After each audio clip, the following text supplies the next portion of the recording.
Okay, welcome back to round 3.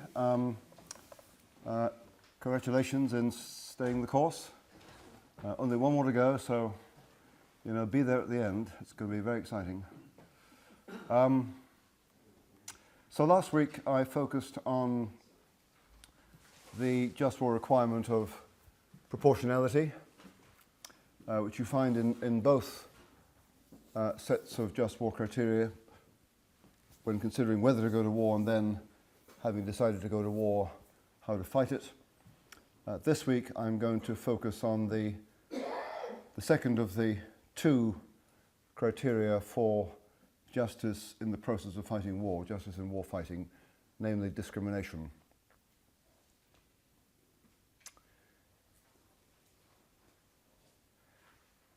With due respect to pacifists, killing comes in different moral kinds. To kill a person is always to cause an evil. It's to cause the death of someone with an equal calling to discern, interpret, embody, and represent what's good in the world, even when the victim is one who's let himself grow monstrously corrupt.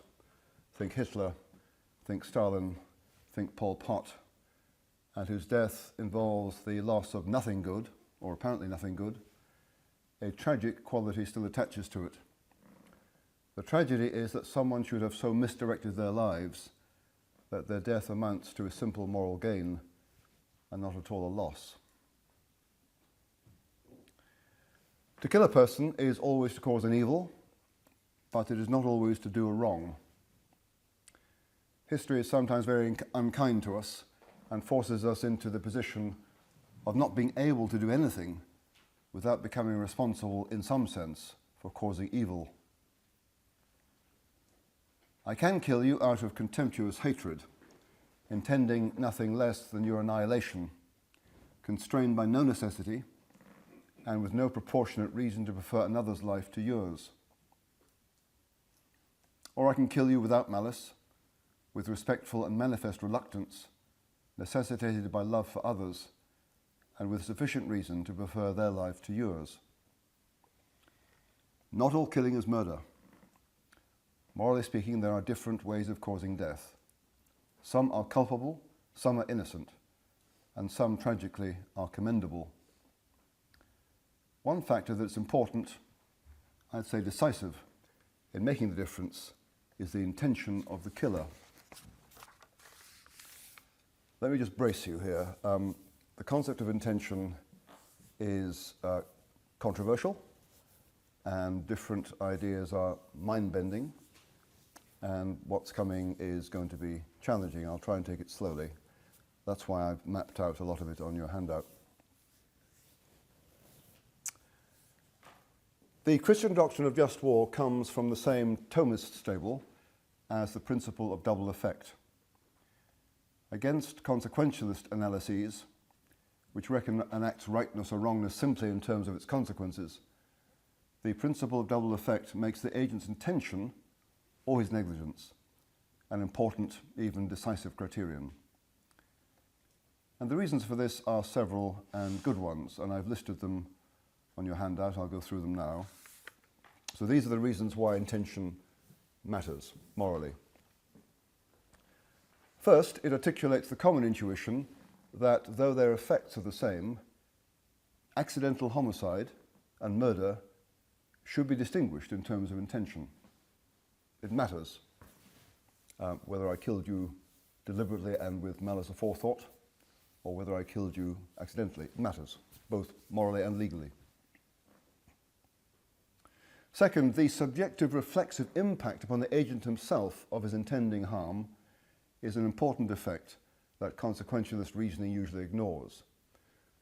So when consequentialists invariably think about the consequences of my acting out there, they don't think about the consequences of my acting on me as the agent.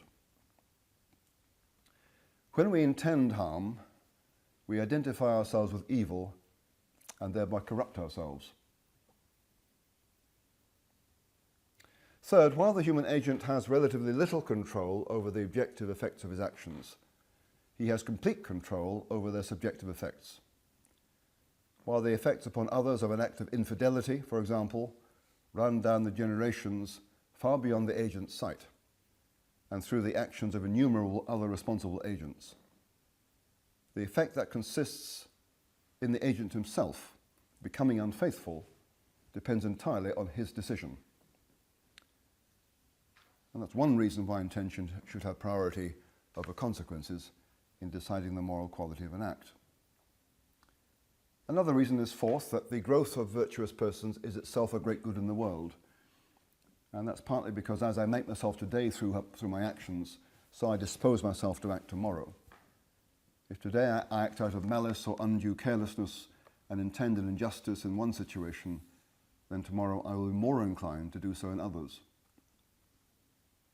But virtuous character is more than simply instrumental or consequential value. It also has an intrinsic beauty that exhilarates the human heart.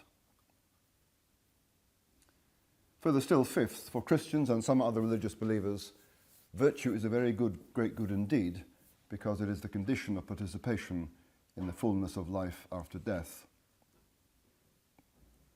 So there are an array of reasons why intention is important in judging the moral quality of an act. Given the importance of intention in determining the moral quality of an act, the principle of double effect is able to make a crucial moral distinction between the effects of an act that I intend, on the one hand, and those that I accept with reluctance on the other. Good effects, such as justice, I may intend, but evil effects, for example, death, I may accept only as a side effect. The upshot of this is to permit some actions whose effects are ambiguous. For example, the shooting of a gun that protects one person and kills another at the same time. I may shoot the gun, provided I intend protection and only accept the killing. In this way, I avoid identifying myself with the evil that my act causes.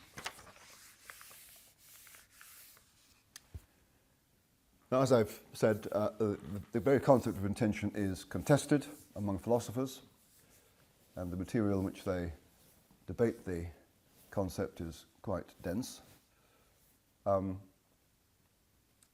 So it's important for me to be clear about what I mean here. What exactly is it to intend something, and how can we tell an effect that is intended from one that is merely foreseen and accepted? One option is to say that we intend whatever we choose to do.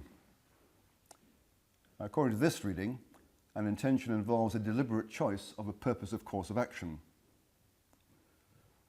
The problem with this, however, is that a single deliberate course of action might be foreseen to involve several effects, and the agent's will might relate to each of those effects in importantly different ways.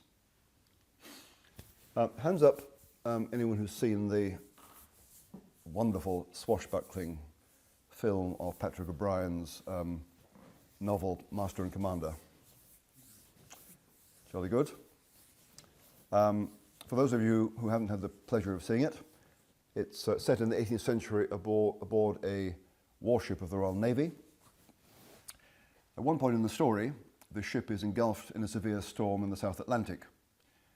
One of her masts is broken and crashes into the sea, sails, rigging and all. The midshipman warns the captain that unless the ship is cut free from the fallen mast, it will drag over and it will drag the ship over and cause it to sink. But there is a dilemma, because clinging to the wrecked mast is a sailor who was blown over with it. If the ship is cut free from the wrecked mast, the sailor will, with a practical certainty, drown. The captain makes his decision. He calls for axes and orders another sailor standing nearby to help him cut the ropes, binding the ship to the fallen wreckage. The sailor happens to be the best friend of the fellow clinging to the wreckage. And as the former lifts his axe and brings it down on the ropes, tears stream down his cheeks. The sailor with the axe knew what he was doing.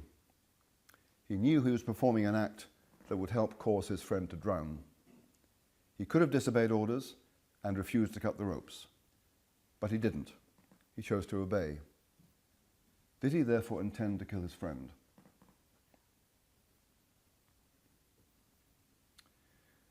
To say yes to that question would, I think, imply that the sailor was intent upon killing his friend. That's what he wanted. Such an implication would be entirely inappropriate, I think. What he was intent upon, what he wanted, was to save the ship and its crew by the only means possible. The death of his friend was entirely unwanted, as his streaming tears bear witness. And that's one important point. Sometimes it's difficult to discern what intention is, but there's circumstantial evidence. So the tears streaming down the cheek indicated this was not something the sailor actually wanted to do. In this case, it seems appropriate to say that in choosing to cut the ropes, the sailor intended the effect of saving the ship, but he only accepted with the deepest reluctance the effect of causing his friend to drown. His friend's death was quite beside the intention, even though he chose it. Beside the intention, collateral, literally beside the intention. Now, what this analysis reveals is that intention is not just about deliberate choice, but also about desire. Not just about willing, but also about wanting. And the effect I intend, therefore, is one that I both choose and want, and the effect I accept is one I choose but don't want. Now, at this point in my text, I was going to complicate matters even further. And there's an item on your handout that indicates that. The distinction between rational desire and sensual desire, I think it's probably relevant to the ethics of war, but just in case, since I've raised it, I better explain it. So imagine yourself in an age where there are no anesthetics, and you have to go to the dentist. I suggest you may have two desires. One, you want to avoid the intense pain you're going to feel, and therefore not go to the dentist. The other is you want the problem solved and you want some teeth to remain for the rest of your life. The rational choice, perhaps we won't debate it here, but let's say the rational choice is to prefer one desire to the other, to prefer rational wanting to sensual wanting. That's the idea. But I don't think it really impacts what I have to say about the ethics of war. I developed that line of thought in response to a criticism made 10 years ago, and I've forgotten what the criticism was. It matters that an agent shouldn't want to cause evil simply and as such, for to want to cause evil is to desire it, and to desire it is to desire damage to something of intrinsic value. Certainly that's unjust. Good things don't deserve harm from responsible agents. However, to desire evil is not only unjust to someone else, but also corrupting of the one who desires it. What we love, we become. Where our treasure is, there lie our hearts. To desire evil stunts an agent's growth into virtue and robs him of fitness for life beyond death.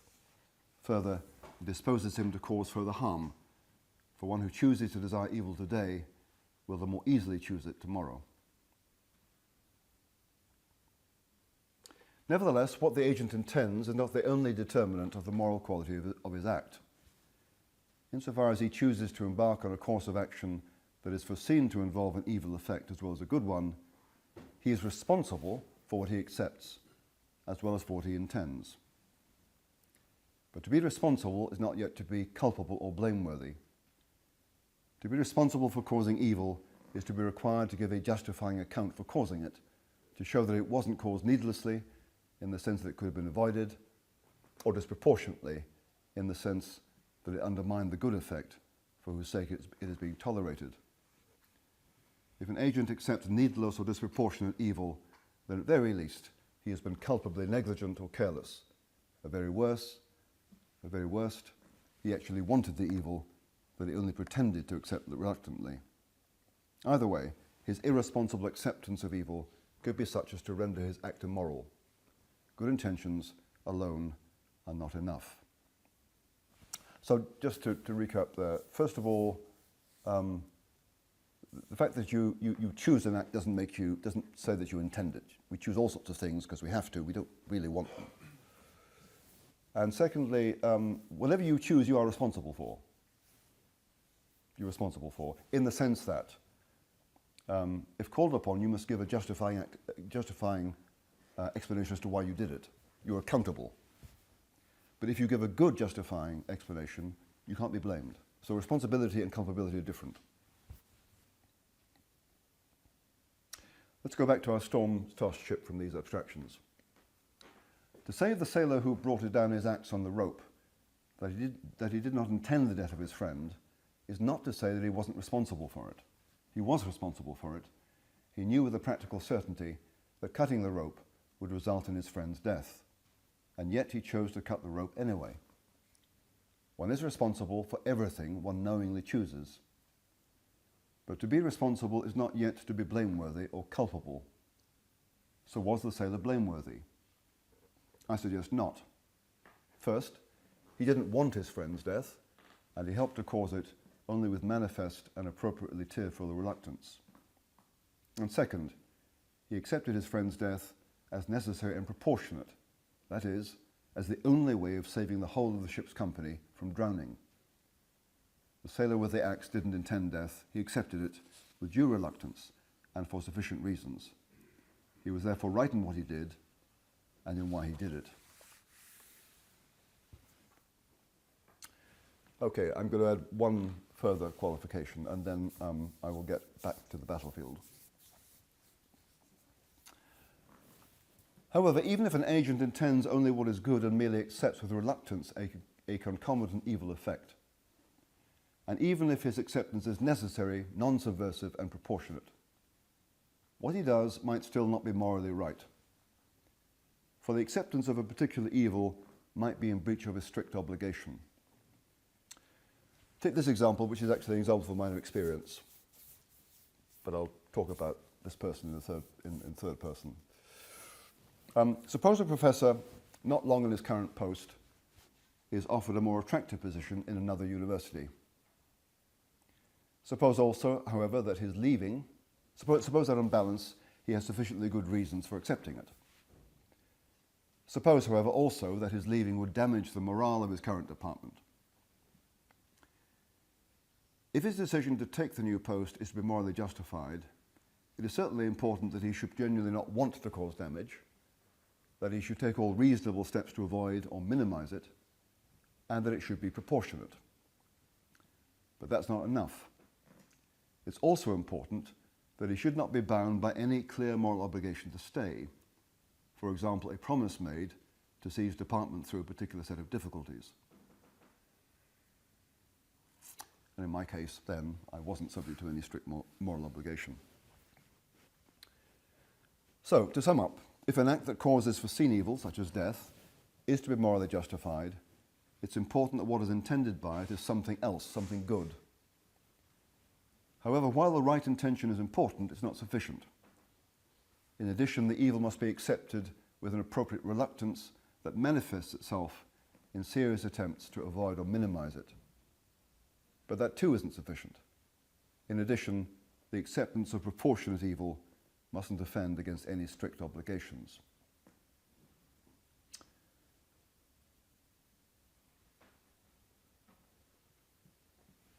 So that is my understanding of the principle of double effect.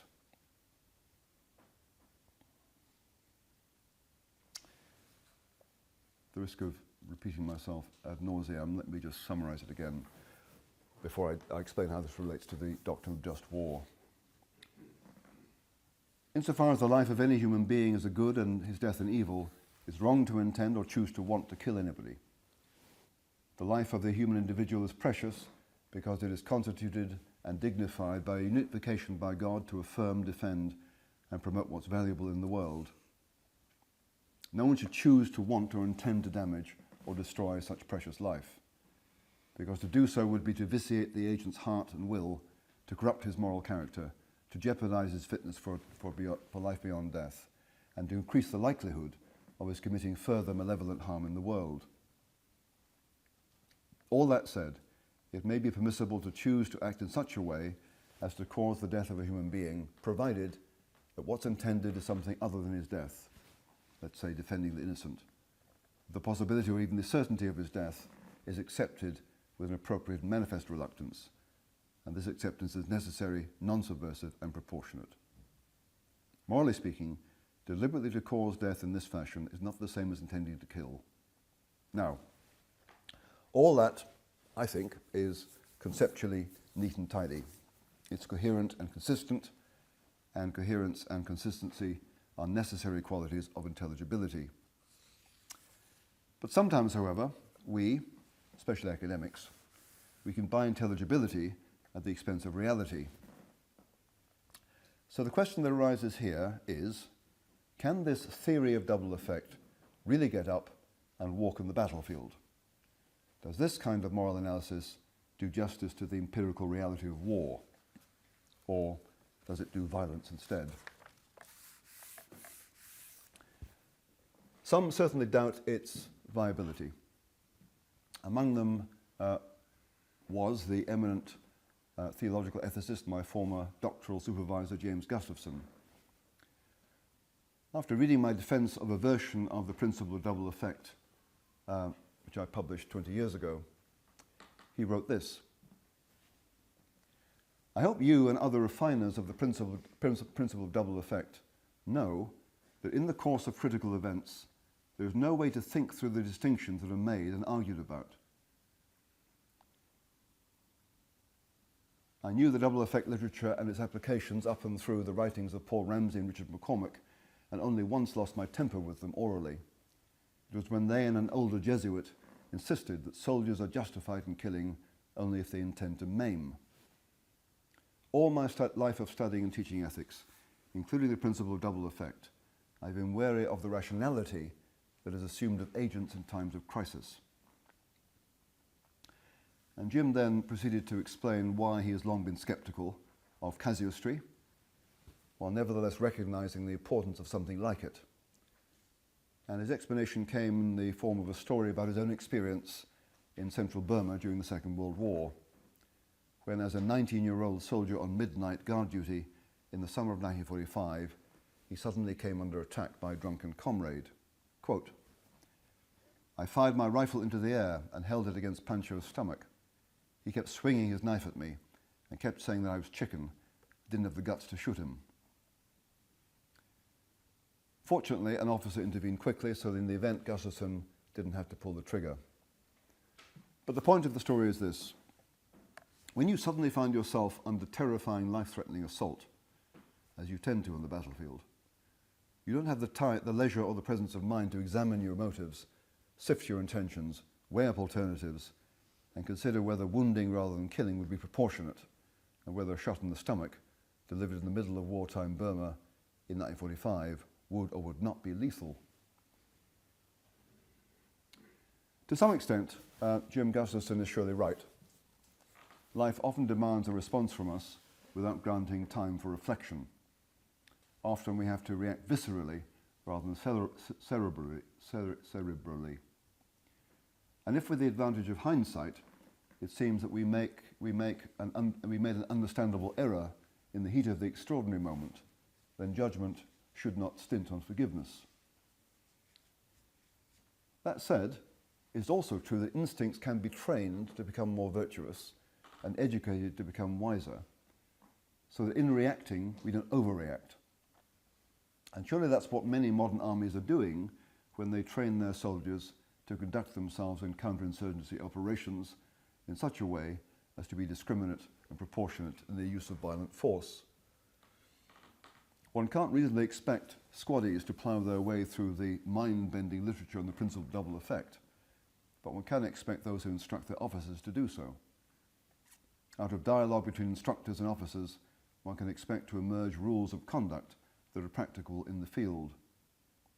And one can expect those rules to be literally incorporated into military training, especially into the training of junior officers, and so into military leadership in the field. Indeed, these things not only can be expected, they already happen.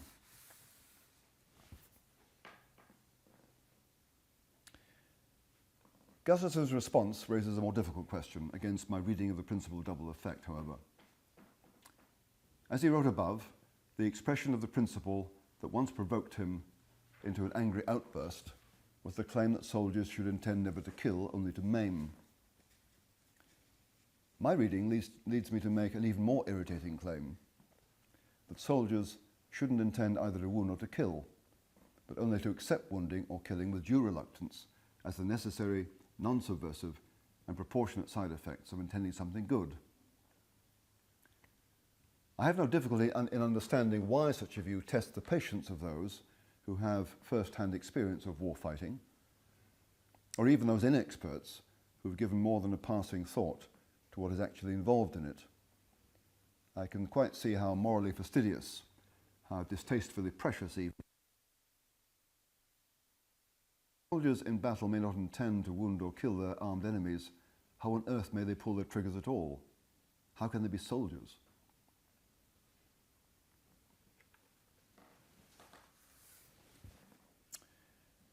An important part of what is at issue here is the meaning of intention.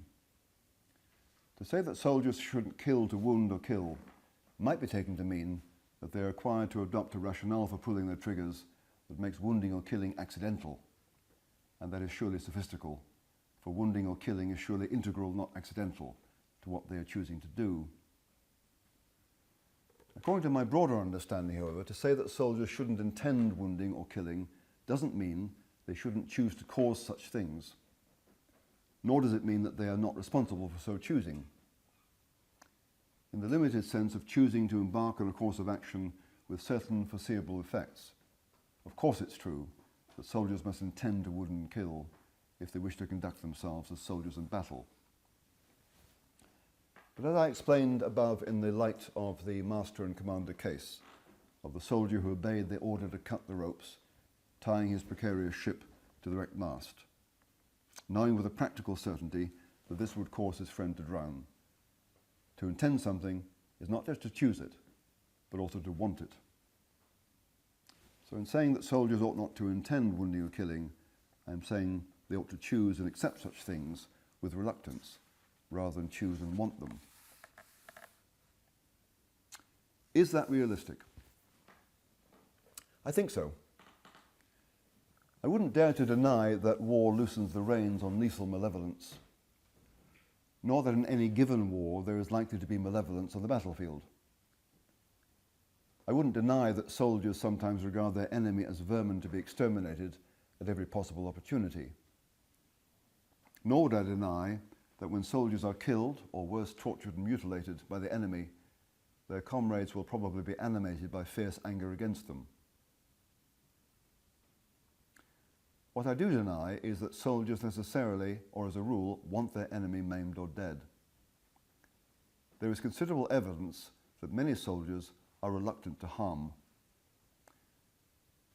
Brigadier S.L.A. Marshall's argument that only 15 to 25% of US riflemen in certain combat theatres during World War II actually shot at the enemy might be methodologically flawed, but his general conclusion about a widespread reluctance to kill finds corroboration elsewhere. A British analysis of killing rates in more than 100 battles in the 19th and 20th centuries has shown that the killing potential of the weapons in the hands of the soldiers with the opportunity to kill far exceeded the actual number of casualties inflicted.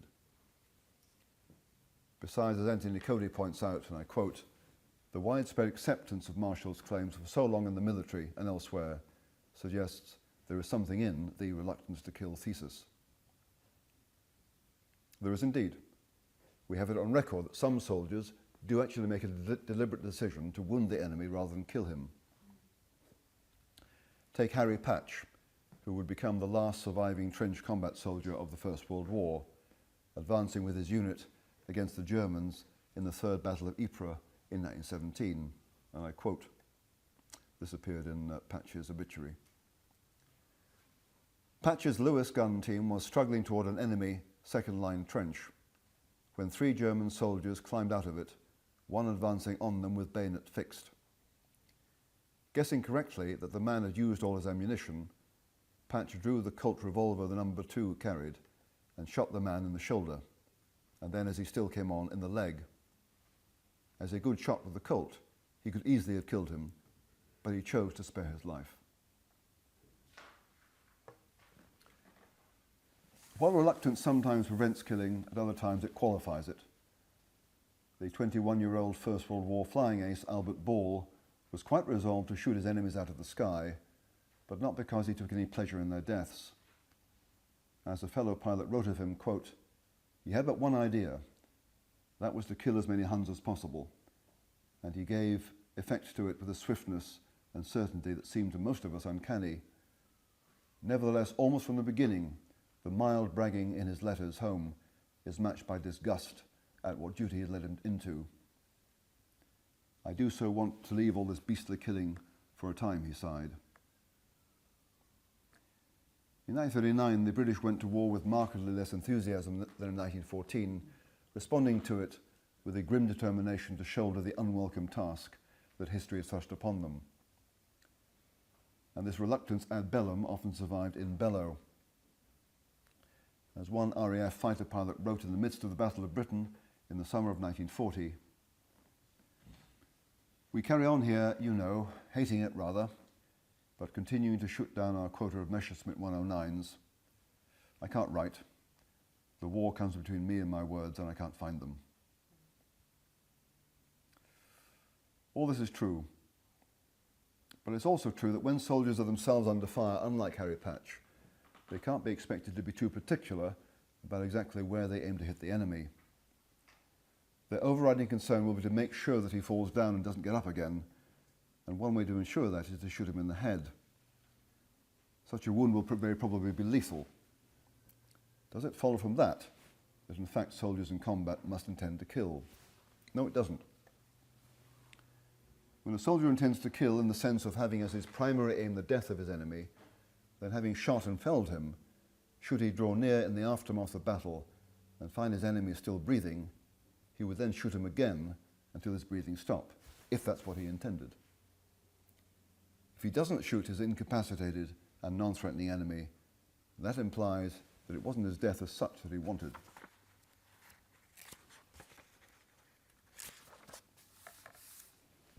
So fast forward to 2008 in Helmand province in Afghanistan, and take this case narrated by Patrick Berry in his really excellent account of soldiering as a junior officer in Afghanistan. The title of the book is called Call Sign Hades. It's probably the most thoughtful and reflective book of a military officer on that campaign that I've read. Berry's platoon is in combat with the Taliban. A small Afghan boy is spotted repeatedly popping his head over the lip of a roof in the enemy's vicinity to watch the soldiers. The British strongly suspect that he's scouting for the enemy. Berry fires at the lip of the roof directly in front of the boy to warn him away. He then says to the man next to him, "If he does it again, kill him." Now, did Berry actually intend the boy should be killed? I think not. I doubt very much that had he come across the boy's still breathing body after the fight was over, he would have shot him dead. If the boy's death had really been his aim, that's what he would have done. So his conditional order to kill was actually efficient shorthand for something more complicated, namely, shoot him so as to be sure that he doesn't raise his head again over that wall. Since only his head is visible, that's where you should shoot him. It's probable you'll kill him. Do it anyway. Strictly speaking, what Berry wanted or intended was absolutely assured incapacitation. Under the circumstances, that would probably, very probably, amount to death. Nevertheless, had the boy's death would have been accepted rather than strictly intended. Had the boy actually been killed, I've no doubt that Berry would have regretted it after the battle. Regret, however, is retrospective reluctance. Sorrow for tragic necessity is not the same as moral guilt for wrongdoing. I actually ran that interpretation past Berry himself, and he said he found that plausible.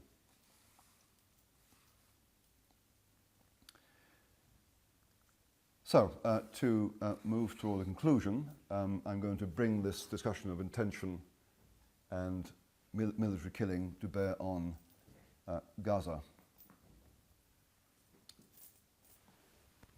My interpretation of the concept of double effect and intentionality lead me to think that soldiers should never intend to kill enemy combatants. The principle of discrimination prescribed that they should never intend to harm civilian non-combatants, which is not to say they may never launch an operation that will foreseeably cause such harm. So just to be clear, because it's not, so far I've been talking about the intentions with regard to the killing of enemy combatants. Now I'm bringing the same principles to bear on the killing of non-combatants. The same principles apply. This way of thinking about intention and this way of interpreting discrimination is rooted in an ethical tradition that stems from Thomas Aquinas. Interpretation of discrimination by contemporary international lawyers, however, differs significantly, and it differs, in my view, because of its deficient ethical concepts. Last year, in November, the International Criminal Court issued arrest warrants for Israel's Prime Minister Benjamin Netanyahu and former Defense Minister Yoav Gallant. The ICC claimed reasonable grounds for believing them both guilty of the war crimes of intentionally and knowingly depriving the civilian population in Gaza of objects indispensable to their survival, creating conditions of life calculated to bring about their destruction. The grounds the ICC gave are these: Israel's failure to facilitate relief, quote, by all means at its disposal, and to ensure that the civilian population would be adequately supplied with goods in need, amount to a violation of the fundamental rights to life and health. Now, there are two major ethical problems with this. One of them concerns the concept of a fundamental right, and I'll address that in next week's final lecture. The other problem attends the ICC's concept of intention. The judges think that when Israel conducts a military operation knowing that it will have the effect of depriving the civilian population of the necessary means of survival, they thereby calculate its destruction. To calculate an effect is surely to have it as at the center of one's intending. The effect is not beside the point, it is the point. According to the ICC, therefore, a deliberate act that has a foreseeable effect must calculate or intend that effect. But as I hope it's clear to you from what I've said already, I think that's quite wrong. We often do something in full awareness that will have an undesirable consequence we don't want. But we do it anyway for the sake of a desirable consequence we do want. And if that desirable consequence is more important, or if we're under an overriding obligation to prefer it, then our causing the undesirable consequence is proportionate, provided we take all feasible steps to minimize it. That's the principle of double effect. The desirable consequence or effect is what we intend, the undesirable one we accept with active reluctance. Now, according to this logic, which characterizes the ethic of just war thinking, it's permissible to attack a military objective knowing it will risk civilian casualties, provided that risk is unavoidable and all feasible measures are taken to minimize it.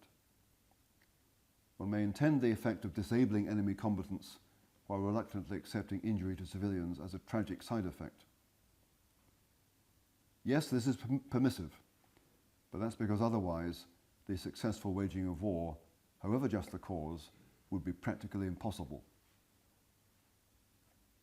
Nonetheless, entirely unburdened by concern for military success, the judges of the ICC consider that any military action taken in the knowledge that it will put civilians at risk of injury is calculated to destroy them.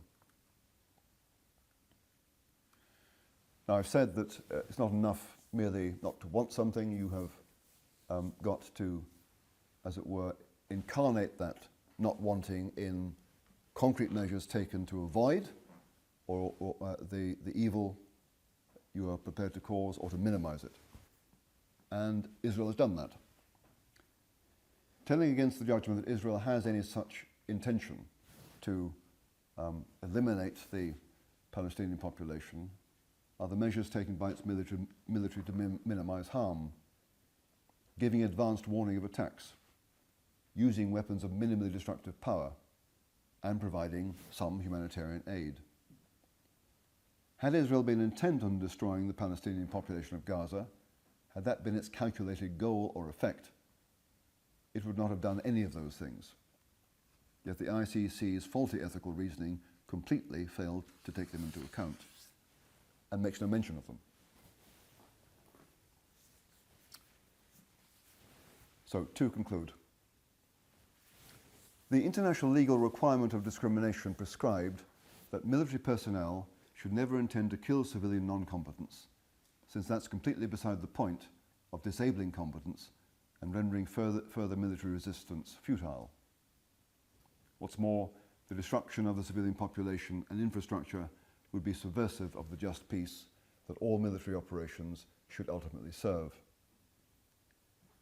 Nonetheless, the principle of discrimination, properly understood, does permit the collateral killing of civilians, even in very large numbers, on condition that that is not what is intended or wanted, that every reasonably feasible measure of avoiding or minimizing civilian casualties is taken, that the military objective is sufficiently important, and that the state responsible has an overriding obligation to defend its own people or to fend off a very grave injustice being perpetrated against another people. Properly understood, discrimination does not mean that one may not target a military objective knowing that civilians may, or even certainly, will be harmed. Thank you very much.